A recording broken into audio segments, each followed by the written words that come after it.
I would like to talk today about what sacred listening is, kind of why it matters, and why it is so needed in our world today. And I think that's a good place to start.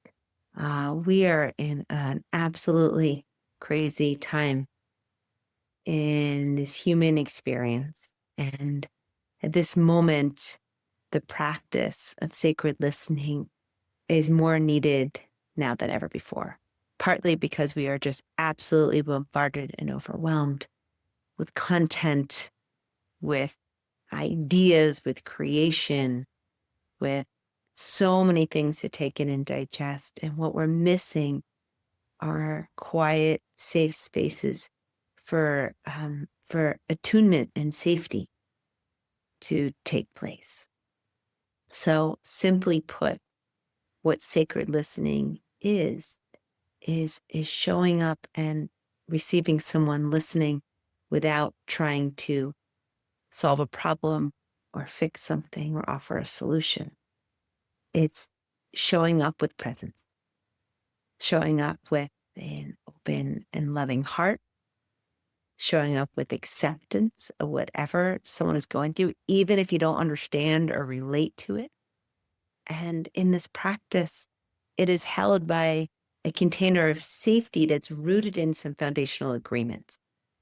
So a part of what makes it safe is to know that it will be held and reflected back to in a certain way, and where other people's projections won't unintentionally be put onto you. So in a community circle, we hold the agreement of confidentiality, of speaking from our heart and owning what is ours. And then the biggest guideline is the practice of not having crosstalk within the circle. And what that means is that each person has a chance to share, to speak what they are experiencing, what's in their heart, and the facilitator offers a reflection, and the rest of the circle just listens and holds presence and offers their support through presence rather than question or their own experience or an unintentional comparison that can easily happen within the group.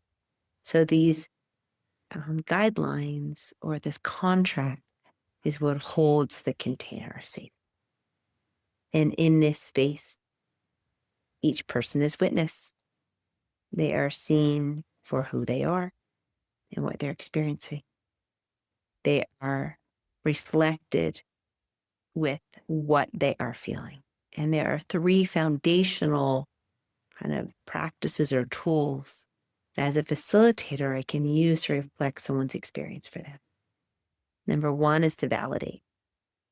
It sounds so simple, but it is so profound when what you are experiencing, what you're feeling on the inside that you then give voice to is actually validated as something that is worthy of being felt. I know for me, when I'm in it, that validation of my own experience is often the most important thing I need to feel seen and understood, which then allows me to relax, allows some of that hypervigilance to come down, some anxiety to soften. So first we learn to validate, authentic. Next is to reflect or to mirror what someone is saying. And when we listen in the work of sacred listening, we're not just listening with our ears to the words, we're like listening with our whole body. It is a whole body felt experience. First, we need to root down. We need to be anchored and grounded to offer this kind of reflection. And then as we are rooted in ourselves, we can take someone in, feel it in our whole body, our whole being. And then we reflect or mirror back some of what they're saying, some of what they're feeling, to let them know that they are being heard.